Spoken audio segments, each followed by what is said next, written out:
अरे बेटी के साथ साथ अगर अपनी भी इज्जत बचानी है तो लग्न करवा दो उस लड़की का। मैं तो बच्ची ही थी, जो घर में करेंगे वही। विरोध तो किया था, मुझे पढ़ना है, मुझे नहीं करना है शादी ब्याह, पर मेरा सुनेगा कौन?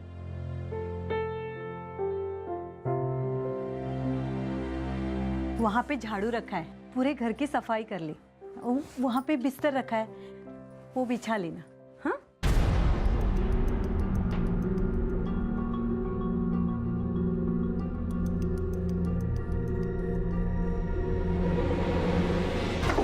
जरा सी भी गलती अगर हो जाती है तो मार और गाली के सिवा और कुछ भी नहीं था। क्या ये? हट, दिमाग खराब कर दिया। अब जा दूसरी बना के ला, चल। पूरे के पूरे बर्तन वापस मांजने, कुछ काम करने नहीं आता। आज भी मुझे जब वो बातें याद आती है तो जैसे दिल में एक नासूर सा बन गया है, और आज भी मैं जब बोलती हूँ तो मुझे रोना आ ही जाता है। तुझसे नाराज नहीं हो जिंदगी।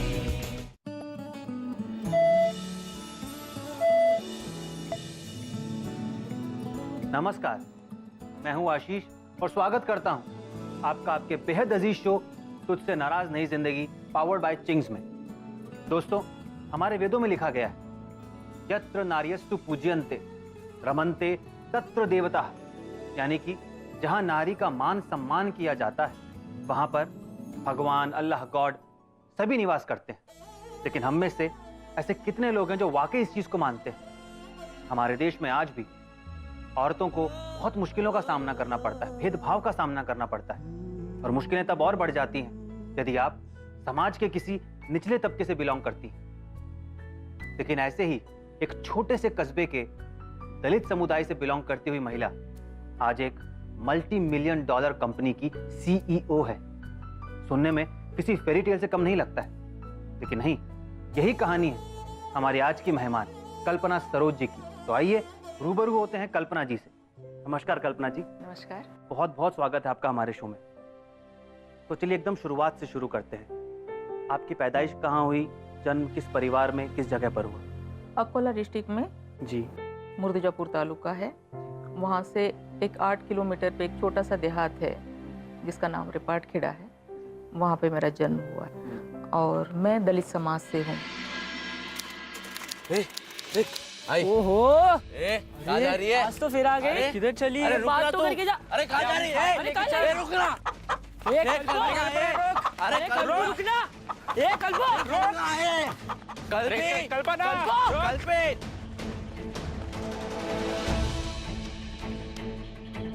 दलित लड़की की ये मजाल अपने को पाव दिखा रही है। अरे छोड़ना, चलो। आज तो भाग गई, ओए, कल देख लेंगे। कल देख छोड़ना यार।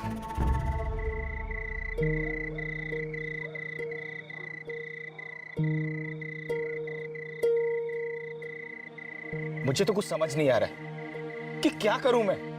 तो उन्हें पकड़वा क्यों नहीं देते? कितना त्रास देते वो हमारी बेटी को। अरे वो उच्च वर्ग के लड़के हैं, हम उनका कुछ नहीं बिगाड़ सकते। अरे ऊपर से और छेड़खानी बढ़ जाएगी।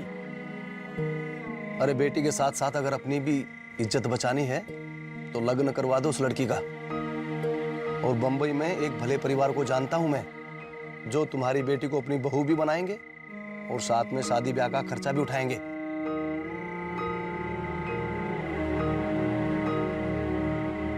तब तक मतलब काफ़ी घर में ऐसे हंगामा होता ही था कि इतना लड़की की उम्र बढ़ रही है।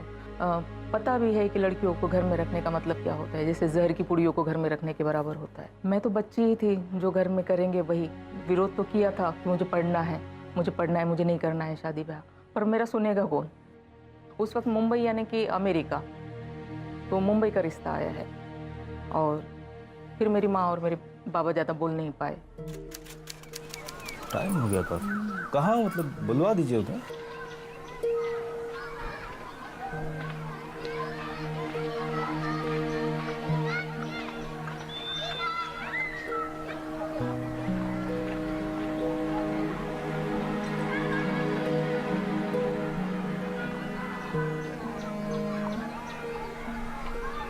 तो ये है आपकी बेटी। कल्पना नाम है इसका। तुझी जोडी पण छान दिसेल हा.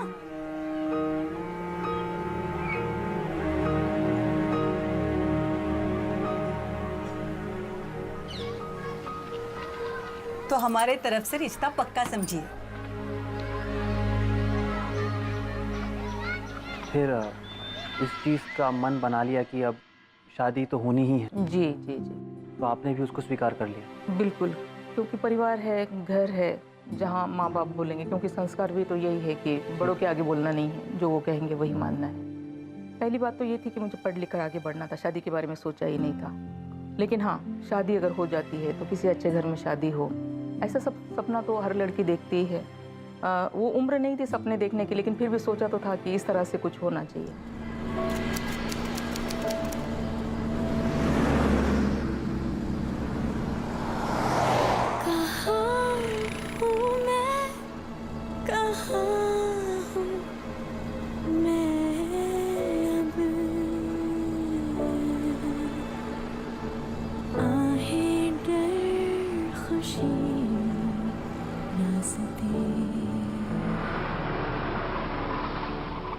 कच्ची बातें सच्चे वास्ते. शादी करके जब यहाँ आए मुंबई में, तो वहाँ का माहौल ही कुछ अलग था.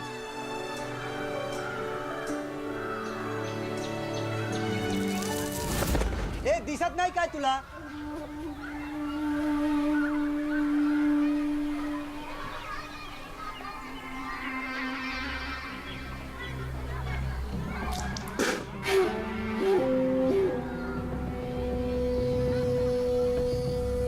अरे स्वाते, आ गई क्या? ये खूब गोड दिसते हा. लेकर आए मेरी देवरानी को. मुलगी लहान है, मुश्किल से 10-12 साल की होगी. नहीं पता नहीं क्या सोच के इसके माँ बाप ने इसकी शादी करा दी. खेलने कूदने की उम्र है उसकी, और नहीं तो क्या. ये बेटा.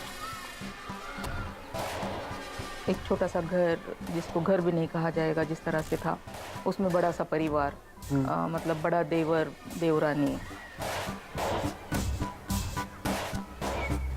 कल्पना बेटा, ये जो तुम्हारे दागिने हैं ना, वो उतार दे और मुझे दे दे. यहाँ पे बहुत सारी चोरियाँ होती है ना, मेरे पास रहेंगे तो सुरक्षित रहेंगे. ठीक है?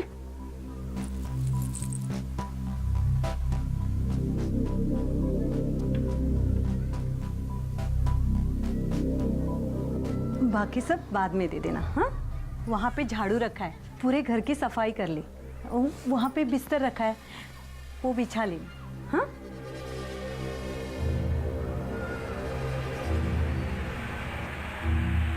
क्या हुआ? ऐसे टुकुर टुकुर क्यों देख रही है? घर में कभी काम नहीं किया क्या? ये तुम्हारा गांव नहीं है, मुंबई शहर है. मुंबई शहर, यहाँ पे सबको काम करना पड़ता है. चल लवकर लवकर काम कर.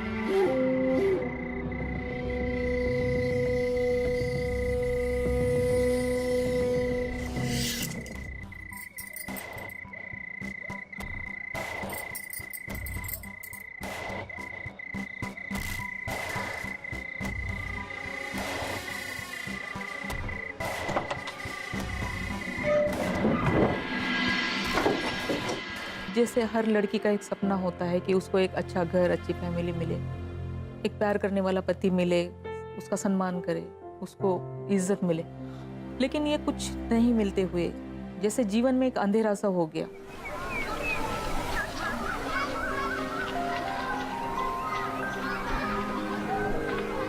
चल चाय आ गई. ठीक है, इतनी ठंडी चाय क्या है ये? तेरे घर में सब ऐसे चाय पीते क्या? ना दूध, चीनी, ना पत्ती, कुछ नहीं है इसमें. हट. दिमाग खराब कर देगा। अब जा दूसरी बना के ला, चल।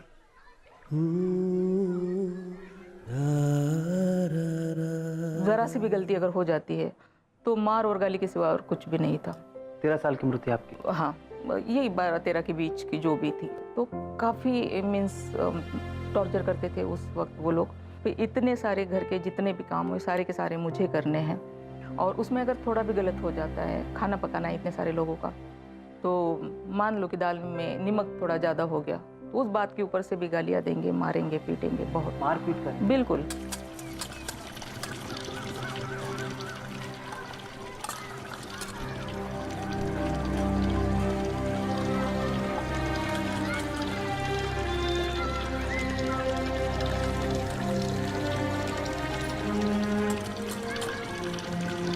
देखा है क्या ये ऐसे मांजते हैं बर्तन?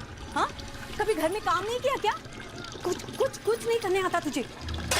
हाँ, कल का मार भूल गई क्या तू? हाँ? हाँ? पूरे के पूरे बर्तन वापस मांजने, समझी? कुछ काम करने नहीं आता।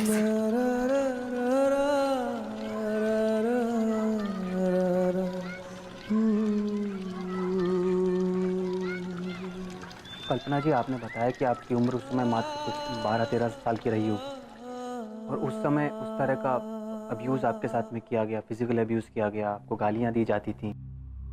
कभी ऐसा दिमाग में नहीं आया कि आप वहाँ से भाग जाएं या विरोध करें उस चीज़ का?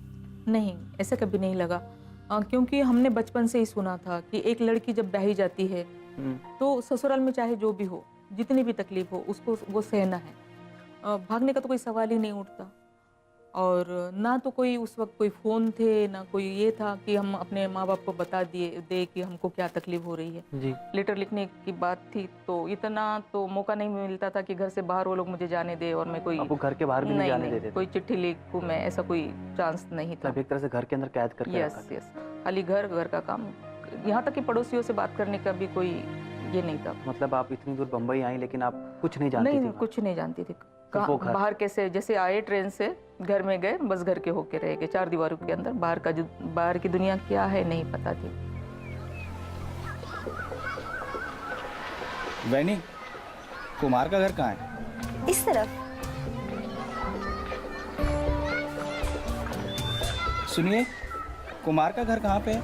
कुमार वो रहा सामने।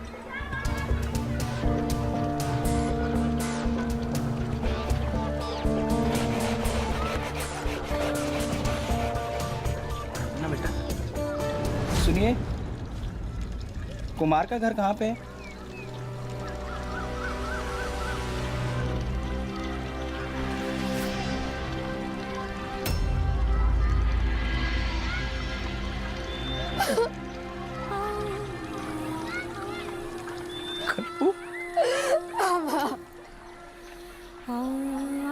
छह महीने के बाद जब मेरे पिताजी आए यहाँ पर और उन्होंने जब देखा मुझे, तो वो पहचान नहीं पाए मुझे कि यही उनकी बेटी थी जो 7-8 महीने पहले ब्याह करके आई थी। तो मेरे पिताजी कहने लगे कि भाई हमने बेटी ब्याही थी आपके घर में, तो इस तरह मतलब मरने के लिए नहीं, और मैं अपनी बेटी को ले जाऊंगा, मैं यहाँ नहीं रखूंगा। एक पल भी नहीं रहने दूंगा अपनी बेटी को इस नर्क में। पत्नी है ये मेरी। अरे पत्नी है तो कोई ऐसा सुलूक करता है? अरे घर है तो आपस में थोड़ी बहुत कहा सुनी तो हुई जाएगी। कहा सुनने के निशान नहीं है ये। अरे बात क्या है? ऐसे कैसे लेके जा रहे हो? क्यों? ये किसकी बीवी? ये थाने में रपट लिखाऊंगा तू। इस हाल में अगर मैं अपनी बेटी को थाने ले गया ना और तुम सबके खिलाफ कंप्लेंट की तो तुम सबका क्या हाल होगा इसका अंदाजा भी नहीं है तुम्हें। आजा बेटी। तो वो लोग भेज भी नहीं रहे थे, तो काफ़ी उस बीच मेरे पिताजी ने भी झगड़ा वगैरह कर लिया, और फिर वो मुझे अपने गाँव घर लेकर गए वहाँ पर। और तब मेरे पिताजी ने मुझसे कहा कि जो हो गया उसको एक बुरा सपना समझ के भूल जाओ।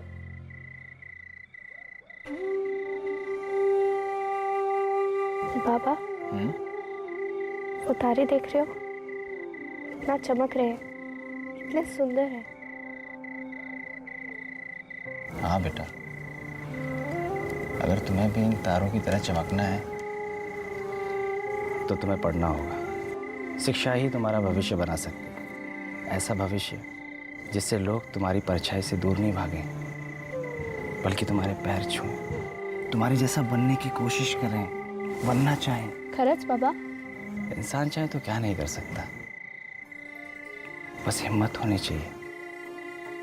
और मेरी बेटी के पास बहुत हिम्मत है।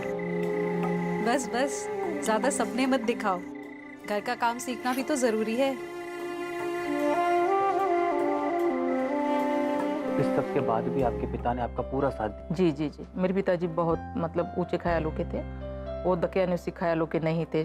फिर उन्होंने मुझे स्कूल में दाखिला दिलाया। वापस गांव जाकर? जी, गांव में जाकर। तो जब आप वापस गई तो गांव वालों ने किस तरह से रिएक्ट किया आपके वापस आने पर? गांव वालों को अच्छा नहीं लगा, क्योंकि हाँ, हमारे यहाँ की संस्कृति कुछ ऐसी है, आज भी अगर ससुराल से लड़की वापस आती है तो उसको अच्छा नहीं देखा जाता। ती बघ आली परत, नवऱ्याला सोडून आली। मुझे तो लगता है उसे घर से निकाल दिया गया होगा।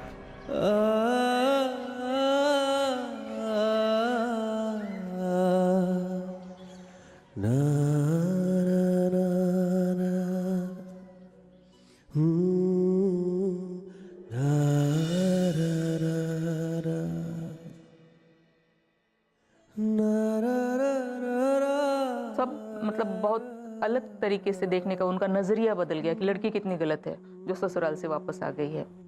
स्कूल जाओ तो स्कूल के सहेलियां भी कुछ अलग टोन में बात करेगी।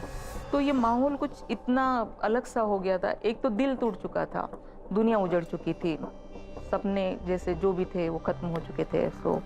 और उसके बाद में इस तरह की दुनिया की नज़रों का सामना करना बहुत मुश्किल हो गया था। कल्पना बेटा, अभी तक तुम तैयार नहीं हो? स्कूल नहीं जाना है क्या? नहीं बाबा, स्कूल नहीं जाऊंगी। पर क्यों? ये सब क्या कर रही हो तुम? बाबा, मुझे नहीं करनी पढ़ाई, मुझे नहीं जाना स्कूल। मैं अब कमाना चाहती हूँ। इन कपड़ों का क्या करेगी? मैं जा रही हूँ टेलर काका के पास, वो मुझे सिलाई सिखाएंगे। मुझे पहले से लगता था मेरे पिताजी के 300 रुपये पगार है, इतना सारा बड़ा परिवार है, पिताजी अकेले बेचारे सब कुछ कर रहे हैं, कोई सपोर्ट नहीं, ऊपर से मैं ससुराल छोड़ के आकर बैठी हूँ यहाँ पर। तो मेरे पिताजी ने कितना करना चाहिए, तो मेरा कुछ तो सपोर्ट उनको होना चाहिए।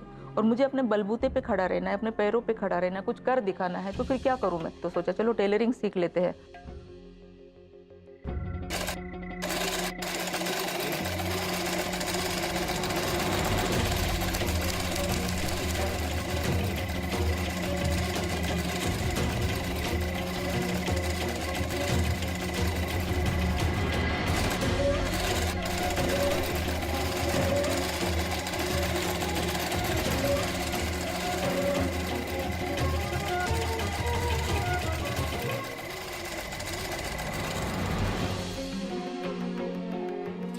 ससुराल वाले चाहे कैसे भी रहने दो, वो उसको नहीं देखेंगे, लेकिन ये ज़रूर देखेंगे कि हाँ, लड़की में कोई कमी रही होगी जिसकी वजह से इसको ससुराल छोड़ना पड़ा। घर से बाहर जाओ तो बाहर के जो भी मतलब जान पहचान के लोग हैं उनके ताने सुनेंगे। बर्दाश्त नहीं कर पा रही थी मैं ये सारी चीज़ें, जो है जो मेरे साथ हुआ था, जो मैंने दर्द, जो दुख मैंने सहा था, वो भी इतना असह्य था। क्योंकि मैं ये चाहती थी कि कोई मुझे प्यार से पूछे कि क्या हुआ, तो किसी के पास प्यार से पूछने के लिए तो कुछ था ही नहीं। हाँ, गलत बोलने के लिए सारे कुछ लोग थे।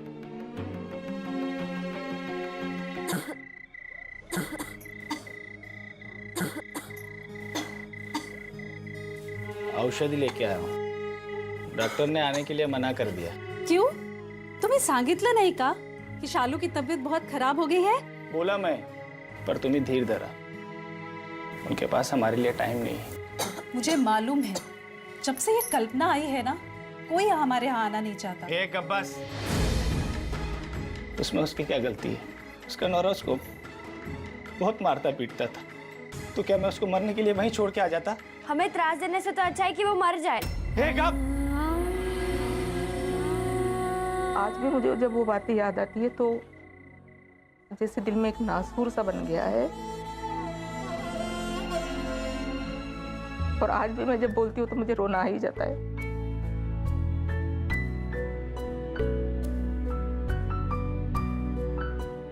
पक्का मन बना लेती हूँ मैं कि मुझे नहीं रोना है, लेकिन वो पता नहीं क्यों आंखें चले की जाती है।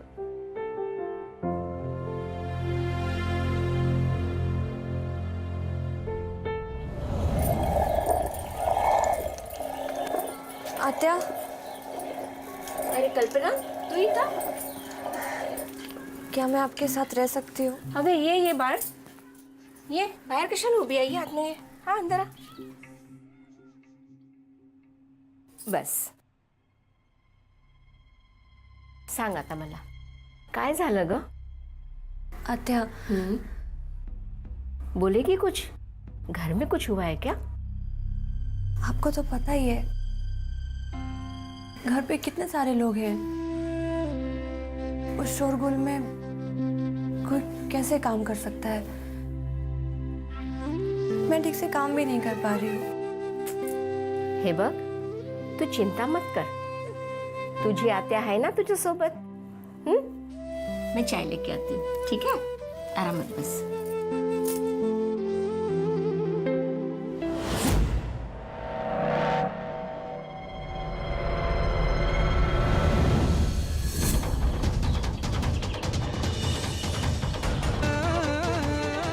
उच्च वर्ग के लड़के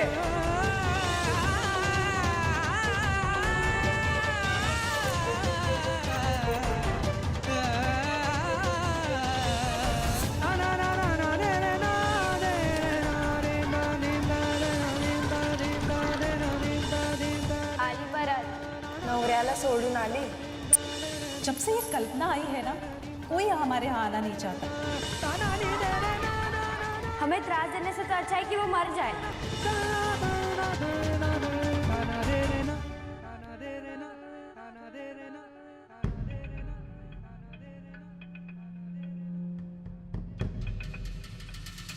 कल्पना, कुठे गेलीस ग?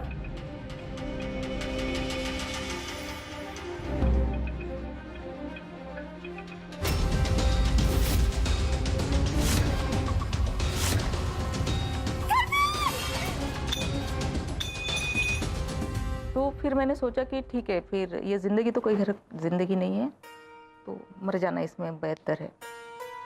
और फिर मैंने पॉइज़न पी लिया. मैं बेहोश भी हो रही थी, मेरे मुंह से झाग बह रहा था, हाथ पांव कस रहे थे. वो फिर वो चिल्लाने लगी तो आजू बाजू के सारे लोग आ गए और फिर मुझे हॉस्पिटल लेकर गए. तो हॉस्पिटल में डॉक्टर ने कहा कि बचने की उम्मीद नहीं है इसकी, 24 घंटे में इसको होश आएगा तो जी लेगी, नहीं तो नहीं, कोई उम्मीद नहीं है. और फिर इलाज हुआ और 24 घंटे में मुझे होश आ गया.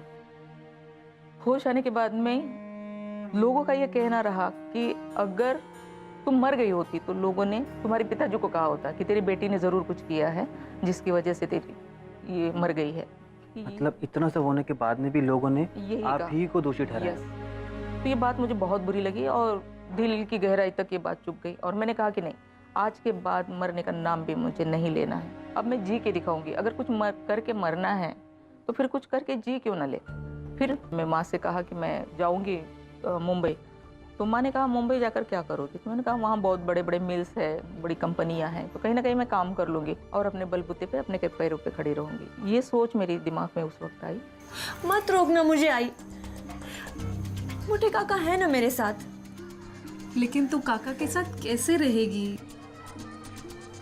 तो इसकी चिंता मत कर, मैं कर लूंगा इसके रहने का बंदोबस्त.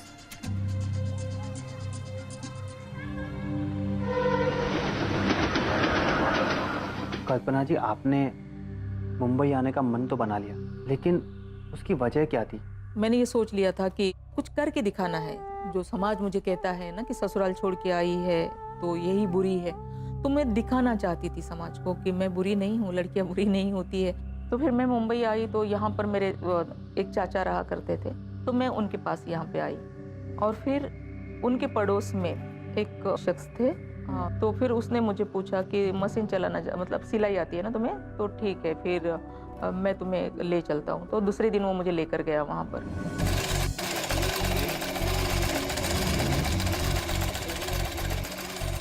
आओ, जानकारी है ना सिलाई की तुमको?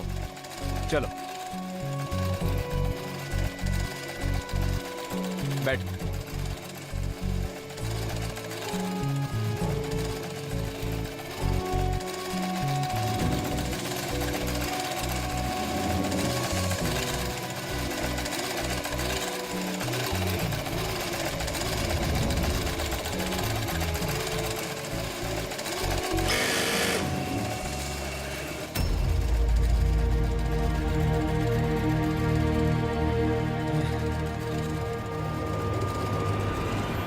कल्पना जी, फिर क्या हुआ? उन्होंने जब मुझे काम दिया और एक मशीन दिया चलाने के लिए कि बैठो यहाँ पे काम करो, कपड़े दे दिए कुछ सिलने के लिए, लेकिन मुझसे वो मशीन ही नहीं चल रही थी। डर के मारे हाथ पांव फूल गए मेरे। तो फिर वो जो इंचार्ज था वहाँ का, तो वो चिढ़ गया मेरे ऊपर। क्या हुआ? मशीन पहली बार देखी है क्या? बाहर तो बड़ी बड़ी बातें कर रही थी तुम, और यहाँ पर क्या हुआ? पता नहीं कहाँ कहाँ से आ जाते हैं कारीगर बनने के लिए। चलो उठो उठो। सुनो, यहाँ पर तुम्हें हेल्पर का काम मिलेगा, करोगी? चलो, काम भी हम दे और सिखाए भी हम। ऐ सुन, इसे कुछ काम दे। तो उन लोगों ने मुझे धागा काटने का काम दे दिया हेल्पर में। तो वो मैंने काम करना शुरू कर दिया। तो उस वक्त जो पगार था मेरा 2 रुपया रोज और 60 रुपये महीना। तो ये लड़के लड़कियां जब टी टाइम में, लंच टाइम में जब बाहर जाते थे, तो मैं चुपके से बैठ के मशीन चलाने की कोशिश करती थी, ये मुझे आ क्यों नहीं रही। लेकिन जो डर दिल से निकल गया, तो मशीन तो आना ही था, तो आ गई। तो 2-4 दिन में मेरा हाथ बैठ गया मशीन के ऊपर। उस 2-4 दिन में आप लगातार कोशिश करती रही? जी जी जी। कि मैं अपने उस डर को ओवरकम करूं। जी। तब फिर मैंने उनसे कहा, जो वहाँ मास्टर कहते थे उसको, कि मास्टर जी मुझे आता है अब, तो मुझे मशीन दे दीजिएगा, मैं इस पे काम करूँगी। 1 महीने के बाद में जब मैं मशीन पे बैठी, तो मैं इतनी अच्छी कारीगर थी, इतनी एक्सपर्ट थी कि मैं पहले ही महीने में मैंने 225 रुपये कमा लिए। मैंने अपने ज़िंदगी में पहली बार 100 की नोट कैसी होती है तब पहली बार देखी। तो इसी तरह से कुछ साल गुजर गए। इस बीच मेरे पिताजी के सर्विस का कुछ प्रॉब्लम हो गया। घर की बड़ी बेटी मैं ही थी और पिताजी को और कोई सहारा था नहीं। हेलो, हाँ जी, अभी बुलाता हूँ। कल्पना, कल्पना, तेरा फोन।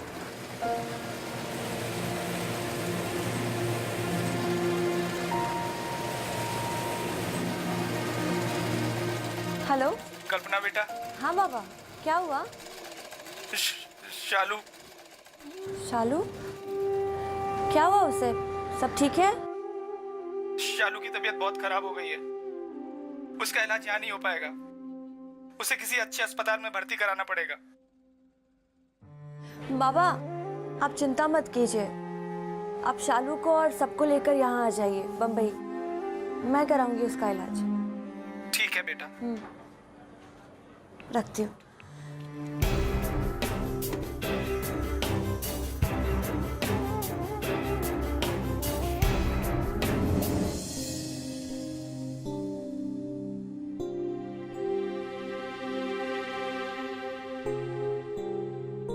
आई बाबा, ये हमारा नया घर है। अच्छा वो आप लोग आ गए, सब लोग साथ में रहेंगे तो सब ठीक हो जाएगा। क्या हुआ? हम सब यहाँ पर कैसे रह पाएंगे? घर थोड़ा छोटा नहीं है? बाबा, आप उसकी चिंता मत कीजिए, सब हो जाएगा। मैं हूं ना, मैं सब संभाल लूंगी। आ जाओ। तो कुछ पैसे तो मेरे पास जमा हो ही गए थे। 400 रुपया डिपॉजिट का चौल में एक घर ले लिया, 40 रुपया जिसका भाड़ा था। और वहाँ मैंने अपने माँ बाप और बहन भाइयों को सबको बुला लिया। डॉक्टर शर्मा किस दिन मिलेंगे? वो रहे। डॉक्टर साहब, रिपोर्ट्स क्या कहते हैं? माझी बहन ठीक होना ना? देखिए, बुरी खबर है, जल्दी से जल्दी सर्जरी करके ट्यूमर को निकालना होगा, नहीं तो कैंसर और फैल जाएगा। डॉक्टर साहब, मैं पैसों का इंतजाम कर रही हूँ, 2 दिन में पूरे पैसे भर दूंगी, तुम ही ऑपरेट करा।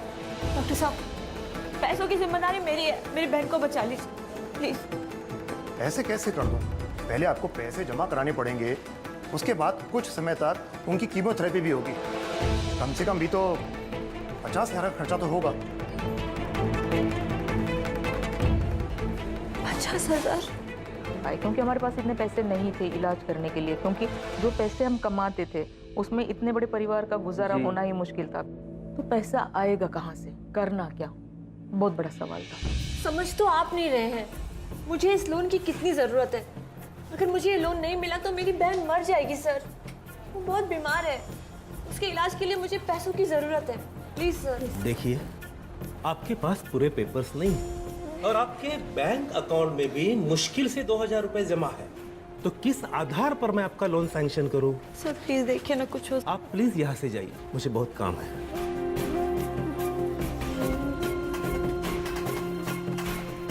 इंसान की जिंदगी अगर बचानी है तो उसके पास उतना पैसा होना जरूरी है ताकि वो उसका इलाज कर सके, उसकी जिंदगी को बचा सके। मैं सिस्टर को लेकर आता। काय झालं शालू? मला श्वास घेता येत नाही, मेरी छाती दुख रही है, मुझे बहुत डर लग रहा है। कुछ नहीं होगा शालू, घबरो ना।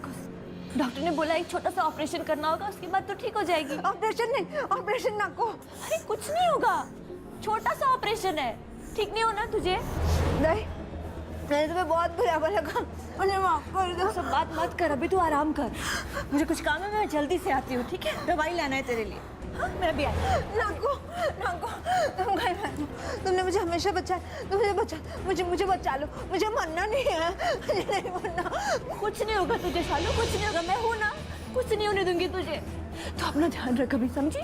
मैं अभी गई और अभी आई। मेरा जाना बहुत जरूरी है। आ रही हूँ मैं, जल्दी आ। मुझे भी दिखाई नहीं दे रहा है, मुझे बहुत डर लग रहा है, मुझे बचा लो, मुझे मरना नहीं है। कुछ नहीं होगा शालू, कुछ नहीं होगा। मैं हूँ ना। शालू, शालू, शालू, शालू, शालू, शालू,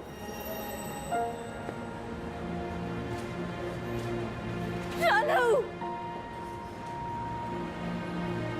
शालू।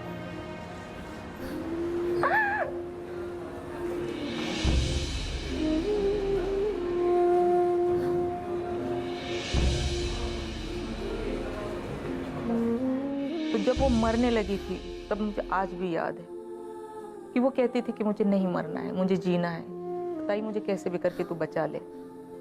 तो उसकी आंखों का वो दर्द जो वो कहती थी, तो जैसे आज भी नहीं भूला है, ऐसे लगता है तो उसकी आंखें आज भी कह रही मुझे बचा लो। और फिर मैंने सोच लिया कि अब मेरे पास पैसे का होना बहुत ज़रूरी है। मैं नहीं चाहती कि मेरी फैमिली का फिर कोई और जाए। मैंने उसी बीच रेडियो पे सुना कि कुछ गवर्नमेंट की स्कीम है जहाँ से हम लोन ले सकते हैं। फिर मैंने सोचा कि बस यही एक रास्ता है कि हम लोन ले और कुछ काम करें। जो भी पेपर्स लगते हैं वो सारे पेपर बनाने में भी काफ़ी वक्त गया, लेकिन एक अच्छी बात हुई कि लोन मुझे मिल गया। कितना समय बीता इस? उसमें भी 1.5 साल मेरा बीत गया यूं ही। तो 2-2.5 साल तक आप लगातार मैंने उसके पीछे मेहनत की। काम पे भी जाना है, वहाँ से आना है, घर में सिलाई भी करना है, क्योंकि ऐसे सारा पैसा कमाएंगे तब तो जाके परिवार चलेगा। फिर मैंने लोन लिया तो मैंने ये सोचा था कि मैं बुटीक शुरू करूँगी, 5-6 मशीन डाल दूंगी, एक दुकान ले लूँगी, काफ़ी अच्छा हो जाएगा मेरा, 1-2 कारीगर भी रख लेते हैं। लेकिन फिर मेरे दिमाग में ऐसा आया कि बुटीक शुरू करने से अच्छा हो जाएगा कि हम फर्नीचर का स्टार्ट कर देते हैं। कपड़े सिलते बैठो तो उसमें 100-150 मिल जाएंगे, लेकिन यहाँ तो 500-1000 आराम से मिल जाता है, तो ये अपन कर लेंगे। तो मैंने वो फर्नीचर का स्टार्ट कर दिया। तो टेलरिंग से मैं फर्नीचर में गई। फर्नीचर में भी काफ़ी अच्छा मतलब पैसा कमाया। फर्नीचर का करते करते जैसे कंस्ट्रक्शन लाइन में वो मेरे पास में एक लिटिगेशन का प्लॉट आया, उसका लिटिगेशन मैंने दूर किया। फिर मैंने वहाँ बिल्डिंग की, तो इस तरह से मैं बिल्डर बन गई। एक लड़की जिसके पास रहने के लिए घर नहीं था मुंबई में, जो लोगों के घर में रहती थी, आज वो बिल्डर बनी है, लोगों को घर देती है। लेकिन उसके साथ साथ फिर मेरे दिल दिमाग में एक बात और भी आई। मैं हर मुश्किल से लड़ रही हूँ, झगड़ रही हूँ, लेकिन मेरे जैसे बहुत सारे लोग हैं जिनको नौकरी नहीं है, तो उनके घर में क्या हो रहा है, बहुत बुरी हालत है ना। तो फिर क्यों ना मैं इन सब के लिए भी काम करूं, जो मैंने पाया है तो इनको भी मैं दिलाऊं। तो हमने एक संगठन बना ली, सुशिक्षित बेरोजगार युवक संगठन। तो आपने संगठन बनाई तो जाहिर सी बात है कि काफ़ी लोग आपको जानने लगे होंगे आपके इलाके में आसपास। लेकिन यहाँ से कमानी ग्रुप तक का सफ़र वो कैसे हुआ? ये इस कंपनी का जो इतिहास है वो इस तरह से था कि कंपनी बहुत अच्छे चल रही थी, 100% बोनस वर्कर्स को मिल रहा था, काफ़ी कुछ अच्छा था जी। पर बदनसीबी से उनके बेटों के बीच कुछ अनबन रही, कंपनी बंद हो गई। फिर कोर्ट ने ये कहा कि न्यू प्रमोटर कोई आना चाहिए ताकि इस कंपनी को कोई चला सके, और फिर न्यू प्रमोटर की खोज शुरू हो गई। लेकिन कोई भी आने के लिए तैयार इसलिए नहीं था क्योंकि कंपनी के ऊपर 116 करोड़ रुपए का कर्जा था। 140 लिटिगेशन के केसेस थे और 2 यूनियन थे। जब मैं वहाँ पे गई और मैंने कहा कि ठीक है, ये कंपनी मैं टेक ओवर करना चाहती हूँ, तो उन्होंने कहा कि ठीक है, अगर आप करना चाहते हो कोई बात नहीं, लेकिन आपको आज अभी और इसी वक्त से इस बोर्ड में हम एज ए प्रेसिडेंट आप नियुक्ति करते हैं प्रेसिडेंट बोलकर, लेकिन आपको आज अभी और इसी वक्त से डे टू डे का सारा कामकाज देखना है। क्या आपको मंजूर है? मैंने कहा ठीक है, मुझे मंजूर है। मैंने 2000 से काम स्टार्ट कर दिया वहाँ, और वो काम करते करते 2000 से लेकर 2006 तक कंटिन्यू हम काम करते चले गए। लेकिन उससे हुआ ये कि मुझे बहुत कुछ कंपनी की मतलब डीप में जाके कुछ मालूमात जो चाहिए थी वो सारी मिल गई। तो उसमें ऐसे था कि जो लायबिलिटी है वो क्यों इतनी बड़ी, 116 करोड़ रुपए, हमने उसके ऊपर स्टडी किया। उसमें स्टडी किया तो पता ये चला कि प्रिंसिपल अमाउंट जो है वो कम है, लेकिन उसका पेनल्टी, उसका इंटरेस्ट, ये मिला के वो इतना सारा हुआ है। तो मैंने सोचा चलो फिर हम फाइनेंस मिनिस्टर को मिल लेते हैं। तो मैं डायरेक्ट जाके फाइनेंस मिनिस्टर से मिलने चले। सेंट्रल में मैं गई, उनसे मैंने पेनल्टी और इंटरेस्ट को माफ़ करने की बात की और उन्होंने वो बात को मान लिया। इंटरेस्ट और पेनल्टी तो खैर माफ़ हो ही गई, लेकिन प्रिंसिपल अमाउंट उसमें से मैंने नहीं कहा, लेकिन उन्होंने उनकी तरफ से 25% मुझे माफ़ कर दिया, क्योंकि उन्हें भी ये लगा कि ये जो लेडी काम कर रही है तो इसके पीछे जो मकसद है इसका, ये अच्छा मकसद है। 21 मार्च 2006 इसमें कोर्ट ने मुझे मालिक बना दिया और कंपनी मुझे दे दी और मुझे चेयरमैन बना दिया। जी 21 मार्च 2006 इसमें कोर्ट ने मुझे मालिक बना दिया और कंपनी मुझे दे दी और मुझे चेयरमैन बना दी। जी 2011 तक मुझे कोर्ट ने टाइमिंग दे रखा था कि जो सिक है कंपनी, तो 2011 में आपको सिका से बाहर निकलना है, 2011 में। और मैं 2011 में सिका से बाहर हो गई, पूरी लायबिलिटी देखकर करीबन 2.5-3 करोड़ रुपया एक्स्ट्रा बैलेंस शीट में हमारे आ गया। क्या बात है। तो आपने एक ऐसी कंपनी को टेक ओवर किया जो पूरी तरह से कर्जे में डूबी हुई थी, और उसको ना सिर्फ चालू किया बल्कि उसे आज मुनाफे में लाके खड़ा कर दिया। यूँ समझिए ना कि आग का दरिया था जिसे पार करना था। मैं करती रही, अपनी हिम्मत को नहीं हारा, और अपने आप पे यकीन भी था कि इंसान अगर सच्ची लगन से, कड़ी मेहनत से, पूरी ईमानदारी और सच्चाई से काम करता है अगर, तो एक नेचर भी उसके साथ हो जाता है।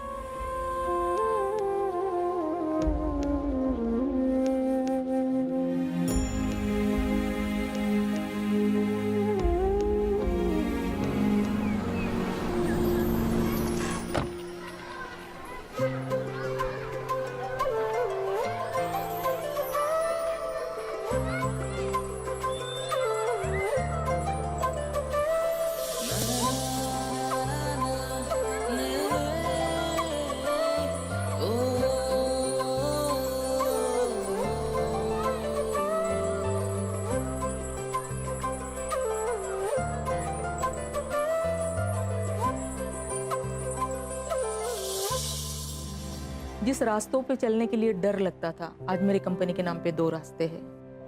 तो यकीनन जो लोग कहते हैं कि ये चमत्कार है, तो ये चमत्कार तो खैर मेरे साथ हुआ, लेकिन उसके पीछे की जो मेहनत है, वो सच्ची लगन है, वो पूरा कारण रहा। जी। और यह सब देखते हुए गवर्नमेंट ने भी सराहा मुझे, और 2013 में पद्मश्री जैसे अवार्ड से नवाजा मुझे। क्या बात। तो ये मेरे लिए बहुत गर्व की बात है, सिर्फ मेरे लिए नहीं, मेरे पूरे समाज के लिए। जी, सिर्फ आपको नहीं, हमें भी बहुत गर्व है आपके ऊपर। Thank you very much. और हमारी सारी शुभकामनाएं आपके साथ। Thank you. कल्पना जी, एक कॉलर हमारे साथ लाइन पर है। हेलो। हेलो आशीष जी। जी नमस्कार, कौन बोल रहे हैं? जी मैं किरण बोल रही हूँ मुरादाबाद से। जी किरण बोलिए। आशीष जी, मेरा एक सवाल था कल्पना जी से, और मेरा सवाल ये है कल्पना जी कि मैं भी मुरादाबाद जैसे एक छोटे शहर से हूँ, और मेरा एक बड़ा सपना है कि मैं भी आपकी तरह अपना कुछ काम चालू करूँ, आपकी तरह खुद का बिजनेस शुरू करूँ। क्या एडवाइस देंगी आप? मैं किरण जी से यही कहूँगी कि मंजिल के जुस्तजू में क्यों भटक रहा है राही, मंजिल के जुस्तजू में क्यों भटक रहा है राही, इतना अजीम बन जा कि मंजिल तुझे पुकारे, कदम चूम लेती है आकर के मंजिल, इंसान अगर अपनी हिम्मत ना हारे। क्या बात है, क्या बात है। तो किरण जी, आप अपनी हिम्मत मत हारिए, और बहुत सारी स्कीम है गवर्नमेंट की, उसका लाभ लीजिए और अपनी ऊंचाइयों को छुइए। हमारी शुभकामनाएं आपके साथ हैं किरण जी। शुक्रिया आशीष जी। शुक्रिया। दोस्तों, कल्पना जी की कहानी किसी फेरी टेल से कम नहीं लगती, लेकिन उतनी ही इंस्पायरिंग है। इनकी कहानी सुनकर कुछ पंक्तियां दिमाग में आती हैं। जब उड़ा हूं भरोसा अपने पंखों पे लिए, तब फलक भी छोटा है मेरी उड़ान के लिए। अगली बार फिर मुलाकात करेंगे एक ऐसी ही जबरदस्त शख्सियत के साथ। तब तक सुनते रहें तुझसे नाराज नहीं जिंदगी, पावर्ड बाय चिंग्स।